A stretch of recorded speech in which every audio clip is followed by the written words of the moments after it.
Assalamualaikum sahabatku semua yang ada di luar sana.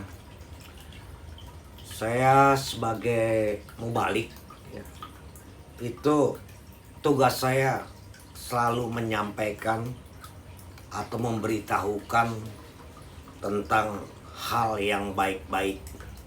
Jadi kalau saya tidak menyampaikan atau tidak memberitahukan kepada teman-teman kayak hati ini nih, tidak sempurna. Salam cinta kasih. Saya melihat teman-teman ya dengan cinta, loving. Jadi gini guys, setiap manusia hidup di dunia ini pasti punya pikiran-pikiran yang kusut. Hati kita tidak pernah tentram. Hati kita tidak pernah tenang. Selalu berpikir tentang harta dunia. Selalu berpikir besok mau makan apa, besok uang dari mana. Kadang-kadang yang sudah punya gaji pun sama juga berpikiran seperti itu. Uang sekolah anak bagaimana, terus kebutuhan hidup bagaimana. Nah, akhirnya hati ini tidak tentram. Akhirnya hati ini betul-betul semu atau broken atau bagaimana gitu, tidak nyaman. Jadi teman-teman itu harus mengerti religius ya, mengerti ilmu agama. Jangan mengejar hal-hal tentang duniawi ya. Kalau tidak punya fulus, tidak punya money, hati tidak happy, hati tidak senang, itu pasti ya, itu udah hukum alam ya. Kalau tidak punya uang pasti hati ini kredit, pasti hati ini tidak senang sama sekali. Jadi waduh, nggak punya uang nih, harus bagaimana nih. Nah, tekanan-tekanan yang seperti itu tuh sangat membahayakan pada teman-teman ya. Jadi jangan terpengaruh dengan uang.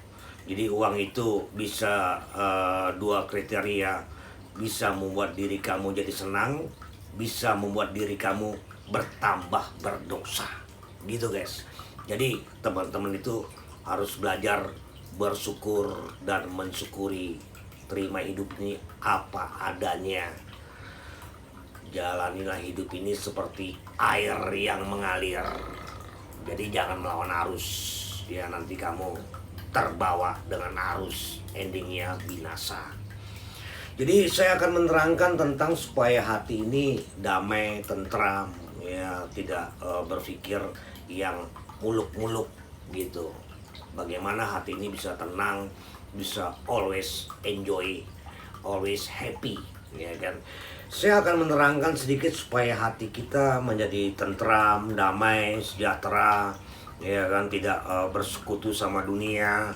Hati ini tidak kusut ya, hati ini tidak punya masalah-masalah tentang hidup. Itu sering teman-teman atau para pemirsa di luar sana selalu berpikir, aduh besok bagaimana hidup saya, besok harus bagaimana ya kan. Jadi saya akan memberitahu sedikit tentang cara menenangkan hati yang betul-betul menurut pikiran, menurut Islam ya, pikiran menurut Islam. Jadi cara menenangkan hati dan pikiran menurut Islam. Jadi saya akan memberitahu sedikit. Jadi teman-teman itu harus perbanyak beribadah kepada Allah Subhanahu wa Ta'ala. Itu harus. Jadi selalu beribadah kepada Allah Subhanahu wa Ta'ala. terus berzikir, ya kan, berzikir,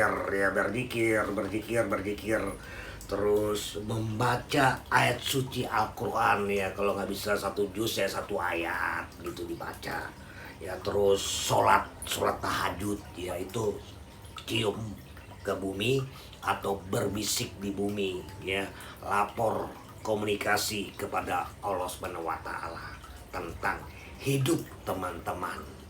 Terus berpuasa, ya kan, berpuasa. Jadi kalau berpuasa itu teman-teman bisa merasakan orang di luar yang nggak makan tuh seperti apa. Kalau dengan berpuasa itu teman-teman pasti hatinya akan jadi bersih, akan jadi suci, karena makanan dunia yang masuk itu sedikit, ya jadi makanan rohani ya yang banyak, sehingga teman-teman berpuasalah, ya karena hakikat puasa adalah takwa kepada Allah Subhanahu wa taala. Terus berpikir yang positif, ya jangan negatif, berpikir yang positif, ya ada teman yang lain-lain yang menghujat kamu, atau kamu jangan berpikir yang negatif, berpikir yang positif. Ya kalau kadang-kadang teman-teman itu kan sering mengenyek, sering mengeceng, sering membuat cat-cat atau dialog-dialog yang tidak menyenangkan di hati. Ya berpikir yang positif aja, karena teman-teman yang berbuat dosa itu atau menghina kami itu tidak tahu apa yang diperbuat. Karena apa? Miskin ilmu agama. Terus banyak-banyaklah bersabar, ya bersabar itu adalah kunci teman-teman selamat dunia dan selamat akhir. Itu ada ayatnya, ada hadisnya, ya. Jadi kekuatan yang bisa menyelamatkan dirimu adalah bersabar dan doa, gitu guys. Terus berbuat baik kepada orang lain. Jadi selalu kita berbuat kebaikan ke banyak orang, ya. Arti berbuat kebaikan ke banyak orang itu bukan hanya manusia aja, ya kan. Jadi hewan pun, kalau ada hewan kucing di jalan yang nggak makan, lapar, kamu ada uang sedikit yang bisa belikan, karena hewan itu adalah abang-abang kita, karena dia duluan diciptakan oleh Allah Subhanahu wa taala. Hewan di hari kelima, manusia di hari keenam. Jadi hewan itu adalah abang-abang kita. Jadi kalau berbuat kebaikan itu bukan hanya kepada manusia, kepada hewan pun juga, gitu guys. Terus hindari hal-hal yang membuat diri kita menjadi stres, depresi, ya kan. Hindari, ya kan. Carilah komunitas yang baik, carilah komunitas yang bisa membantu kelemahan kamu, ya gitu deh. Jadi komunitas itu atau orang-orang yang komunitasnya beriman itu akan membuat diri kamu menjadi baik, buat diri kamu tidak stres, tidak depresi.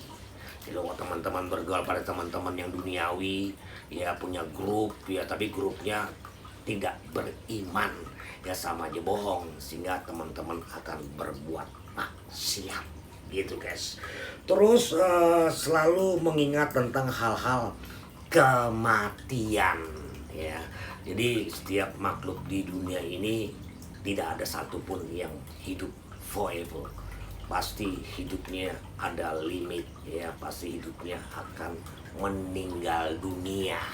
Nah, jadi kalau teman-teman mengingat hal yang berbau kematian, ya, aduh saya nggak tahu besok saya mati apa panjang umur, besok saya mati atau hidup, ya, aduh saya nggak ngerti ini. Nah, banyaklah membaca ayat suci Al-Quran, perbanyaklah makanan firman Allah Subhanahu wa taala, supaya teman-teman diperpanjang umur, gitu. Kalau diperpanjang umur tujuannya bukan kamu makin maksiat, bukan. Allah memberi panjang umur kepada teman-teman atau kepada saya, tujuannya selalu menyiarkan wahyu, menyiarkan kebaikan di muka bumi ini. Buat dirimu berarti untuk dirimu sendiri dan orang lain. Buang ego-ego, sifat amarah, dengki, iri, ya kan, itu dibuang. Kalau nggak dibuang akhirnya teman-teman sifatnya iblis, guys, ya kan, selalu menganggap enteng orang lain, selalu mencela orang lain gitu ya kan. Jadi itu harus diingat ya kan, tentang yang dibilang kematian itu pasti datang. Nah, kalau kematian pas datang baru bertobat, waduh repot. Takutnya Allah Subhanahu wa Ta'ala berkata gini, terlambat sudah kau datang padaku. Selesai itu. Gitu guys. Jadi teman-teman selama masih hidup nih ya, wah berbuat maksiat, berbuat dosa, berbuat yang negatif-negatif ya kan, melawan perintah-perintah Allah, terus larangannya pun dilarang, pokoknya berbuat dosa, nanti udah tua, ya udah tua, mau mati, baru rajin sholat, baru rajin ibadah. Saya takutnya Allah berkata gini, terlambat sudah kau datang padaku. Itu repot. Jadi teman-teman harus dari sekarang bekal ya, bekal hidup dunia dan bekal hidup akhirat. Arti bekal hidup di dunia begini, ilmu pengetahuan pun harus dijalankan ya kan. Terus supaya tujuannya ilmu pengetahuan itu lo bisa dagang, lo bisa cari duit, lo bisa berbuat yang hal-hal yang positif-positif gitu ya kan. Lo bisa bekerja dengan ijazah yang lo dapat. Dan ilmu agama tujuannya makanan firman Allah, tujuannya kalau lo wafat besok atau mati besok, lo punya keyakinan pada diri lo bahwa gue mati besok pasti gue masuk surga. Tuh, aku masuk surga gitu. Karena teman-teman sudah ada hitung-hitungannya. Jadi grafiknya begini guys, kebaikannya di atas, keburukannya di bawah, dijamin tuh masuk surga gitu guys. Jadi teman-teman harus selalu mengingat kepada Allah Subhanahu wa Ta'ala, karena dengan mengingat kepada Allah Subhanahu wa Ta'ala, hati teman-teman menjadi damai, menjadi tentram, menjadi sejahtera. Kalau teman-teman mengingat kepada Allah Subhanahu wa Ta'ala itu, akhirnya teman-teman tidak berbuat dosa gitu. Kalau teman-teman mengingat ke hal-hal tentang duniawi ya, Allah dinomorduakan. Jadi nomor satukan Allah Subhanahu wa Ta'ala dulu dalam kehidupan kamu. Mengingat Allah setiap hari, every day, every minute, ya, every second, ya, sehingga hati teman-teman menjadi damai sejahtera. Itu ayatnya ada, itu ayatnya di Al-Ra'd 28, yaitu orang-orang yang beriman dan hati mereka menjadi tentram dan mengingat Allah. Ingatlah, hanya dengan mengingat Allah hati mereka menjadi tentram. Gitu guys. Itu di surat Ar-Ra'd 28. Jadi teman-teman always mengingat Allah Subhanahu wa Ta'ala ya, karena Allah Subhanahu wa Ta'ala itu adalah maha tinggi, maha besar, maha segala-galanya. Jadi teman-teman harus selalu mengingat Allah Subhanahu wa Ta'ala. Kenapa mengingat Allah Subhanahu wa Ta'ala? Supaya teman-teman tidak berbuat dosa gitu. Jadi kalau mengingat Allah artinya always loving, aku cinta kepada Allah Subhanahu wa Ta'ala gitu guys. Jadi teman-teman ya selalu mengingat aja kepada Allah Subhanahu wa Ta'ala, jangan tidak, karena kita akan binasa, kita akan mati. Jadi teman-teman lanjutkan selalu berbuat kebaikan di muka bumi ini, selalu menyiarkan kebaikan ya. Jadi pesan saya kepada teman-teman supaya tidak depresi, tidak mikirin tentang hal-hal yang berbau duniawi ya. Ya selalu mengingat Allah Subhanahu wa Ta'ala setiap waktu gitu guys. Jadi di Ar-Ra'd 28 bunyinya seperti ini. Orang-orang yang beriman dan hati mereka menjadi tentram dengan mengingat Allah. Ingatlah, hanya dengan mengingat Allah lah hati menjadi tentram. Gitu guys. Terima kasih banyak. Wassalamualaikum. Bye. See you.